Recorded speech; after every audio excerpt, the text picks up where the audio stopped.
सबै साथीहरूलाई नमस्कार। जुनसुकै विषयको तयारी गर्दा पनि, जुनसुकै प्रदेशको तयारी गर्दा पनि एकदमै नछुटाउनु पर्ने किताब चाहिँ एउटा नेपाल परिचय पनि हो। नेपाल परिचयमा नेपालको भौगोलिक परिचयको बारेमा, भौगोलिक अवस्थितिको बारेमा, भौगोलिक विभाजनको बारेमा होइन, सबै कुराहरू नेपालको बारेमा पुरै बुझ्नको लागि एउटा नेपाल परिचय पढ्नै पर्ने किताब हो। आजको यस कक्षामा चाहिँ हामी नेपाल परिचयमा भएका मुख्य मुख्य कुराहरूलाई चाहिँ हाइलाइट गरेर पढ्छौँ र मुख्य मुख्य कुरा यसमा के छ र नेपाल परिचयमा चाहिँ हामी के कुराहरू हेर्छौँ भनेर त्यसको बारेमा आज हामी यस भिडियोमा चाहिँ मुख्य मुख्य कुरा हेर्छौँ। नेपालको भौगोलिक परिचयको कुरा गर्दाखेरि यहाँ एउटा के भन्यो भन्दाखेरि नेपाल चाहिँ दक्षिण एसियामा अवस्थित भूपरिवेष्टित मुलुक हो भन्यो। अब अर्को के भन्यो भन्दा 26 डिग्री 22 मिनेटदेखि 30-27 मिनेट उत्तरी अक्षांश र 80 डिग्री 4 मिनेटदेखि 88 डिग्री 12 मिनेट पूर्वी देशान्तरसम्म फैलिएको छ भनेर भन्यो। यसले विश्वको कति प्रतिशत भूभाग ओगटेको रहेछ भन्दाखेरि यसले चाहिँ विश्वको चाहिँ तपाईँको कति पर्सेन्ट भूभाग ओगटेको रहेछ भन्दा 0.03%, 0.03% ओगटेको रहेछ विश्वको भने। अब नेपालको चाहिँ कति पर्सेन्ट भूभाग ओगटेको छ भन्दाखेरि यसले विश्वको 0.03%, एसिया महादेशको 0.3% र दक्षिण एसियाको चाहिँ 2.82% प्रतिशत भूभाग ओगटेको रहेछ। र नेपाल चाहिँ एसियाको दुई विशाल मुलुक भारत र चीनको बिचमा पर्दो रहेछ। यो समुद्र बङ्गालको खाडीदेखि करिब 1127 किलोमिटर टाढा रहेछ। यो एउटा इम्पोर्टेन्ट इन्फर्मेसन छ। यसको क्षेत्रफल चाहिँ 1,47,181 वर्ग किलोमिटर, अर्थात् त्यसको माइलमा हिसाब गर्दा 56,08,27 वर्ग माइल रहेछ। र नेपालको पूर्व पश्चिम लम्बाइ चाहिँ 885 किलोमिटर छ भने उत्तर दक्षिण चौडाइ चाहिँ सरदर 193 किलोमिटर रहेछ भनेर अब हामीले बुझ्नु पर्यो। र त्यसपछि यसको दक्षिणमा भारतको बिहार पर्दो रहेछ, दक्षिणमा उत्तर प्रदेश पर्दो रहेछ र पश्चिममा चाहिँ भारतको उत्तराखण्ड राज्य पर्दो रहेछ भने पूर्वमा पश्चिम बङ्गाल है, दार्जिलिङ भएको एरिया चाहिँ पश्चिम बङ्गाल हो, सिक्किम र उत्तरतर्फ चाहिँ चीनको तिब्बत भन्ने एरिया पर्दो रहेछ। र नेपालको प्रमाणिक समय चाहिँ दोलखा जिल्लामा पर्ने गौरीशङ्कर हिमाललाई कटेर गएको 86 डिग्री 15 मिनेट पूर्वी देशान्तरलाई आधार मानि निर्धारण गरेको रहेछ। नेपालको समय चाहिँ ग्रिनविच समयभन्दा 5 घण्टा 45 मिनट छिटो रहेछ होइन। र नेपालको प्रमाणिक समय कहिले निर्धारण गरियो भन्दा 2042 साल वैशाख 1 गते निर्धारण गरियो। र विश्वका 8000 मिटरभन्दा अग्ला 14वटा चुचुरामध्ये नेपालमा चाहिँ 8वटा छन् र 6000 मिटर वा सोभन्दा अग्ला चुचुरा चाहिँ नेपालमा 1300 भन्दा बढी हिमाल छन् भनेर भन्छ। र मुस्ताङ इलाकामा मात्रै त्यस्तो 1300 हिमालमध्ये 301वटा चुचुरा चाहिँ मुस्ताङ इलाकामा मात्रै छन् भन्ने कुरा पनि यसले गर्छ। र अर्को चाहिँ के भन्छ भन्दाखेरि नेपालमा चाहिँ हिमालयको साथसाथै यो कोशी भयो, गण्डकी भयो, कर्णाली भयो, यस्ता ठुल्ठुला नदी र रारा अनि फेवा, गोसाइँकुण्ड जस्ता सुन्दर तालहरू पनि छन् होइन। अब मौसमको अत्याधिक विभिन्नता छ। यसमा उष्ण मौसम पनि छ, अर्धोष्ण मौसम पनि छ, सूक्ष्म तापीय मौसम पनि छ, टाइग्रा र टुन्ड्रा गरी 5 प्रकारका हावापानी चाहिँ नेपालमा पाइन्छ। र भौगोलिक स्वरूप र उचाइगत विविधताले भौगोलिक विभिन्नताको अवस्था सिर्जना गरेको छ। विश्व मानचित्रमा नेपाल सगरमाथाको एउटा देश हो, गौतम बुद्धको देश पनि हो होइन, सीता जन्मेको देश पनि हो र विशेष किसिमको झन्डा भएको देशको रूपमा समेत परिचित छ भनेर तपाईँहरूले यो इन्फर्मेसनहरू जान्नु पर्यो। ल अब यो इन्फर्मेसन जानिरहँदाखेरि तपाईँहरूलाई मैले यहाँ फेरि अब रिक्याप गराएँ। जस्तै के गराउन चाहे एउटा भन्दाखेरि जस्तै नेपालमा कुल 8000 मिटरभन्दा अग्ला हिमालमध्ये कतिवटा छन्, 14वटा मध्ये कतिवटा छन् भन्दा 8वटा नेपालमा छन्। अनि नेपालमा चाहिँ मुस्ताङ एरियामा मात्रै त्यस्ता हिमाल कतिवटा छन् त ल भन्नुहोस् त। मुस्ताङ एरियामा कतिवटा छन् भनेर मैले लेखेँ, 301वटा चुचुरा चाहिँ मुस्ताङ एरियामा मात्रै छन् होइन। मैले अघि पनि भने 301वटा चुचुरा चाहिँ कहाँ मात्रै छन् भन्दा मुस्ताङ एरियामा मात्रै छन् त्यस्ता चुचुराहरू। र भौगोलिक जेनरल कुरा गर्दाखेरि यसले चाहिँ विश्वको कति पर्सेन्ट भूभाग ओगटेको छ, विश्वको कति, अनि एसियाको कति र दक्षिण एसियाको कति भन्दाखेरि विश्वको 0.03% होइन, अनि एसियाको 0.3% र दक्षिण एसियाको 2.82% भूभाग चाहिँ ओगटेको छ भनेर हामीले हेरिसकेका छौँ यहाँनिर होइन। दक्षिण एसियाको 2.82 र यसको क्षेत्रफल 1,47,181 स्क्वायर किलोमिटर छ भनेर पनि हामीले हेऱ्यौँ। अब जाउँ हामी भौगोलिक विभाजनको कुरामा। अब भौगोलिक विभाजनको कुरा गर्दाखेरि नेपालको धरातली स्वरूपको आधारमा विभाजन गर्दाखेरि चाहिँ नेपालको भूभागलाई चाहिँ उत्तरदेखि दक्षिणसम्म 3 प्रदेशमा विभाजन गर्न सकिन्छ। एउटा छ हिमाली प्रदेश होइन, हिमाली प्रदेशी सगरमाथा देखिएको छ होइन, नेपालको उच्च पर्वत होइन, तीव्र ढाल, उच्चतम चुचुराहरू, गहिरा घाँटी र खोजका ठाडा विरुक्त भूस्वरूप भएको तथा निज सेल, स्लेट, ग्रेनाइट, क्वार्टराइजाइट, चुन आदि चट्टानबाट निर्मित हिमाली क्षेत्रले चाहिँ नेपालको कति प्रतिशत भूभाग ओगट्छ भन्दाखेरि 15% भूभाग ओगटेको छ। करिब 25देखि 50 किलोमिटर उत्तर दक्षिण चौडाइभित्र फैलिएको हिमाली प्रदेश समुद्र सतहदेखि 3000 मिटर माथिको उचाइमा रहेको छ। 3000 मिटरभन्दा माथि हामी हिमाल भन्छौँ होइन। र हिमालय चाहिँ नेपालको उत्तरपट्टि मात्रै नभई उत्तरी नेपाल सर्दबाट दक्षिणतिर हिमाली श्रृङ्खला देखिने नेपालका धेरै भूभाग छन्। जस्तै मुस्ताङमा गयो भने अब मुस्ताङको चाहिँ यता अन्नपूर्ण र गङ्गापूर्ण हिमालको चाहिँ के हुन्छ भन्दाखेरि गङ्गापूर्ण हिमालको उत्तरपट्टि मनाङ र मुस्ताङ आदि नेपालका क्षेत्र पर्छन्। त्यही भएर मनाङ र मुस्ताङलाई चाहिँ हामी के भन्छौँ भन्दा हिमाल पारीको जिल्ला भनेको, किनकि मुस्ताङबाट हेऱ्यो भने त अन्नपूर्ण गङ्गापूर्ण जस्ता हिमाल चाहिँ यता दक्षिणपट्टि देखिन्छन् होइन। त्यो हिमालको उत्तरपट्टि फेरि अर्को हिमाल भएको कारणले गर्दाखेरि नेपालको उत्तरमा मात्रै हिमाल छैन, उत्तरबाट दक्षिणतर्फ पनि हिमाल छन् होइन। अनि त्यसै गरी धौलागिरी र चुरेन भन्ने हिमालको उत्तरमा मुस्ताङ तथा डोल्पाका भूभाग पर्छन् भने ती क्षेत्रबाट हिमालय चाहिँ दक्षिणतिर देखिन्छ। मैले भनिसकेँ विश्वको उच्चतम र मनोरम हिमाली टाकुरा नेपालको हिमालय खण्डमा छन्। जस्तै कञ्चनजङ्घा होइन, जनक, उम्बक, महालङ्गुर, रोलवालिङ, अनि पुमोरी होइन, जुगल, लाङटाङ, गणेश, सेराङ, कुटाङ, मन्सिरी, पेरी, अनि त्यसपछि गएर लुगुला, अनि दामोदर, निलगिरी, अन्नपूर्ण, धौलागिरी, मुस्ताङ, गौतम, पासलुङ, हमगा, अनि कान्जिरोवा, कान्ति, गोर्खा, चाङला, चण्डी, नालाङ्कर, गुराँस पूर्वदेखि पश्चिमसम्म फैलेका 28वटा हिम श्रृङ्खला हुन् होइन। यहाँ 28वटा कजौमरो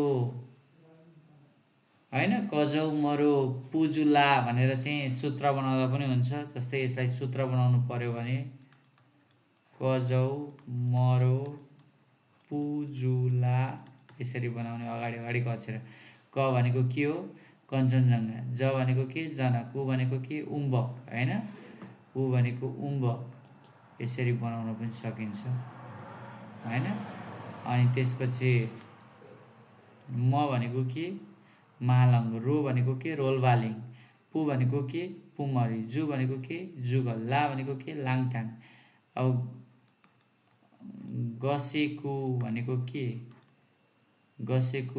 के हो भन्दा गणेश, सेराङ, कुटाङ होइन, यसरी पनि हामी भन्न सक्छौँ। यस्तो हुन्छ। अब तपाईँहरूले बुझिसक्नुभयो नेपालमा चाहिँ कुल 28वटा हिम श्रृङ्खला रहेछन् भन्ने कुरा। अनि हिमाली प्रदेशका नदीनालाहरूका कारण कयौँ ठाउँमा चाहिँ विशृङ्खलित भएको छ कि विशृङ्खलित भनेको चाहिँ हिमाली प्रदेश चाहिँ टुटेको छ। विशृङ्खलित भनेको जस्तै यो हिमालहरू चाहिँ नदीनालाको कारणले ठाउँमा यो हिमालको रेन्जहरू चाहिँ के भएको छ भन्दा विशृङ्खलित भएको छ। र हिमाली क्षेत्रको आर्थिक गतिविधि चाहिँ एकदम सीमित छ होइन। कृषि भूमि खण्डित खालको छ, यो बुझ्नु पर्यो होइन। कृषि भूमि चाहिँ खण्डित कृषि भूमिको अभावमा उब्जनी चाहिँ एकदम कम हुन्छ यहाँ होइन। याक, भेडा, च्याङ्रा, घोडा आदि पशुपालन र जडीबुटीमा यो क्षेत्र चाहिँ फेरि सम्पन्न छ। उनका गलैँचा, राडी, पाखी बुन्ने घरेलु उद्योगहरू पनि यसमा छ। पर्यटन उद्योग, जडीबुटी र पर्यावरण सम्पदा यहाँका चाहिँ महत्त्वपूर्ण स्रोतहरू पनि हुन्। यो क्षेत्र चाहिँ अल्पाइन अथवा आर्कटिक जलवायु क्षेत्र अन्तर्गत पर्छ। सगरमाथालाई विक्रम सम्वत 1990, त्यो भनेको 1933 इस्वी सम्वतमा चाहिँ माइकल कार्गा भन्ने मान्छेले थर्ड पोल भनेका थिए। सगरमाथालाई थर्ड पोल उपनाम दिने मान्छे को हुन् भन्दाखेरि माइकल कार्गा हुन्। उनले सगरमाथालाई के भने भन्दाखेरि थर्ड पोलको उपनाम दिएका थिए। यो कुरा बुझ्नु होला। र जलवायु चाहिँ फरक छ। सोलुखुम्बुको 4400 मिटर उचाइमा रहेको चुङकुङ भन्ने गाउँमा चाहिँ आलु फल्छ है। सोलुखुम्बुको 4400 मिटरमा एउटा चुङकुङ भन्ने गाउँ छ, त्यसमा चाहिँ के फल्छ भन्दा त्यसमा आलु फल्छ। यो कुरा चाहिँ अचम्म छ होइन। 2800 मिटर उचाइमा रहेको मुस्ताङको जोमसोमको हाइट कति छ? 2800 मिटर छ। त्यहाँ चाहिँ 200 मिलिमिटर चाहिँ के हुन्छ त भन्दाखेरि वर्षा हुन्छ। 200 मिलिमिटर चाहिँ रेनफल हुन्छ कि रेनफल भनेको यसरी चाहिँ पानी पर्छ, त्यस्तो हुन्छ। अब यो चाहिँ मैले यो केरेको हिमाल चाहिँ धौलागिरी हिमाल हो, गण्डकी प्रदेशमा पर्ने। र हिमालका खेतीयोग्य जमिन चाहिँ सोलुखुम्बुमा, मनाङमा, मुस्ताङमा, डोल्पा जिल्लामा पाइन्छ। करिब 5000 मिटर माथि 6 देखि 12 महिनासम्म हिउँ रहन्छ। नेपालको 5000 मिटर माथि चाहिँ के हुन्छ त भन्दा 6 देखि 12 मास चाहिँ हिउँ पर्छ के 12 मास के पर्छ? हिउँ पर्छ, त्यस्तो हुन्छ। र लगभग 4000 मिटर माथिको भूभागमा छोटो अवधिको वर्षायाममा पनि तुषारपात हुन्छ। 4000 देखि 5000 मिटरसम्म होचो झाङ झाडी जडीबुटी पाइन्छ अरे। मुस्ताङ र डोल्पामा प्राकृतिक वनस्पति विशेष कारणले 2800 मिटर उचाइसम्म पनि हुने गरेको पाइन्छ। करिब 12% उच्च हिमाली क्षेत्र मनसुनी चरणका लागि उपयुक्त छ होइन। अब यो चाहिँ नेपालको करिब 19.7% ओगट्ने उच्च पर्वतको दक्षिणमा मध्य पर्वत र उत्तरमा चाहिँ उच्च हिमाल पर्छ होइन। अनि नदीले पिँध कटान गरेको फलस्वरूप नदी ढलानले गल्सेडा र गल्सी बनेका छन्। डाँडाको टुप्पो र उपत्यकाको फेदसम्म 2000 मिटरभन्दा बढी उचाइको भिन्नता छ। त्यसैले यहाँको एउटै ढलोमा उष्ण, उपोष्ण र न्यानो समशीतोष्ण एवं चिसो शीतोष्ण बोट बिरुवाहरू पाइन्छ। यो क्षेत्रको 50% भाग कुनै पनि खेतीका लागि काम लाग्दैन।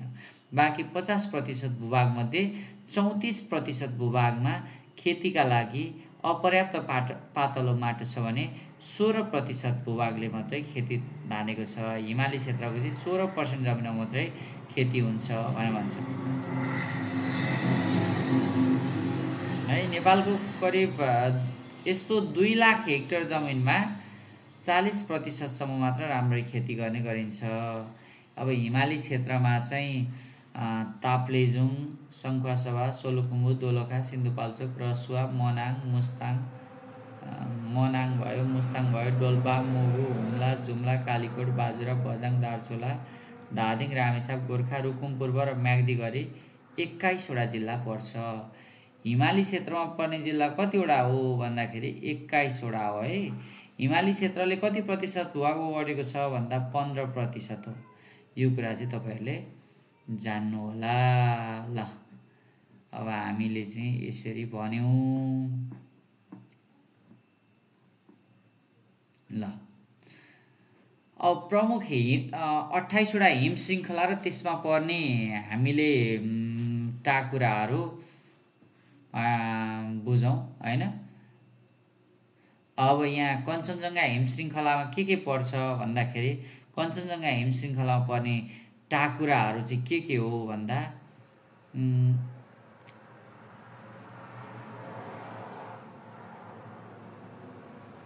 यसलाई चाहिँ काकुकी भनेर सम्झिनुहोस्। तर यहाँ हुनको लागि चाहिँ ककुकी भए पनि काकुकी भनेर सम्झिनुहोस्। काकुकी होइन, काकुकी। अब यहाँ हेर्नुहोस्, कञ्चनजङ्घा हिमश्रृङ्खला पर्ने हिमालहरू चाहिँ एउटा कञ्चनजङ्घा हो, अर्को कुम्भकर्ण हो, अर्को किराँतचुली हो। कञ्चनजङ्घाको उचाइ कति छ? 85-86 छ। कुम्भकर्णको कति छ? 77-10 छ होइन।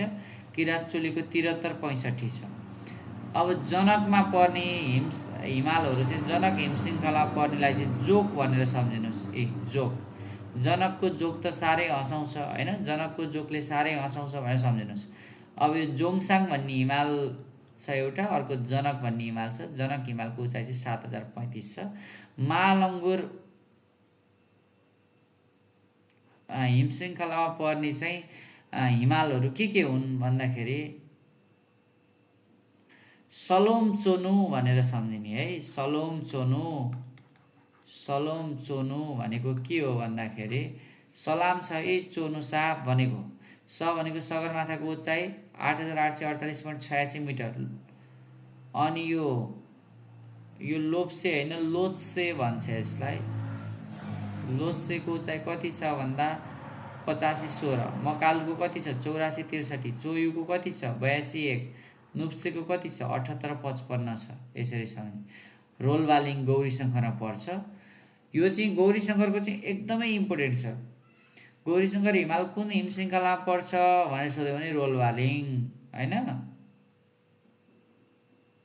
ठिक छ। यसको उचाइ कति छ? उचाइ पनि सोधिरहेछ, किनकि नेपालको प्रमाणिक समय निर्धारण भएको हिमाल यही हो। यो चाहिँ कुन जिल्लामा पर्छ भनेर पनि सोध्ला तपाईँलाई। यो चाहिँ दोलखामा पर्छ है।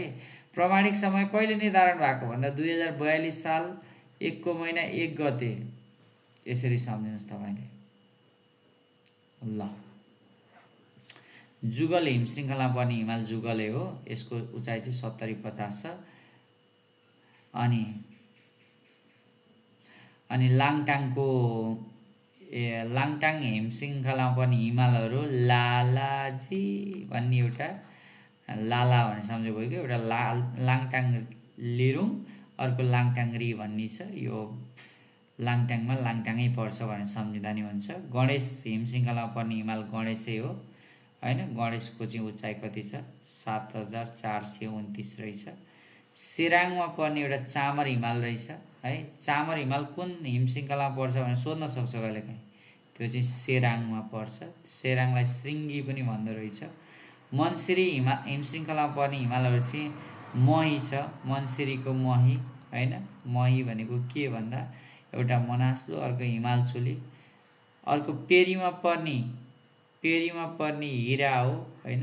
हिरा, यो हि भनेको हिमलुङ, र भनेको रत्नाचुली। निलगिरीमा चाहिँ निलगिरी उत्तरी पर्दो रहेछ 70-61 मिटरको। अन्नपूर्णमा पर्ने चाहिँ अन्नपूर्ण प्रथम, गङ्गापूर्ण र तिलिचो पर्दो रहेछ भने धौलागिरीमा चाहिँ पर्ने के हो त? धौलागिरी 8167 को। अनि गुराँसमा पर्ने अपिर शैवाल। यो पनि सोध्छ है, अपिर शैवाल हिमाल चाहिँ कुन हिमश्रृङ्खलामा पर्छ भनेर धेरैचोटि सोधेको छ। यो चाहिँ गुराँस हो। शर्म्यामले सम्झिनु होला। ल, यसलाई यसरी बुझौँ। अब यहाँसम्म केही कन्फ्युजन छ? अब तपाईँहरूलाई मैले के भने भन्दाखेरि यहाँसम्म केही कन्फ्युजन छ भने सोध्नु होला मलाई।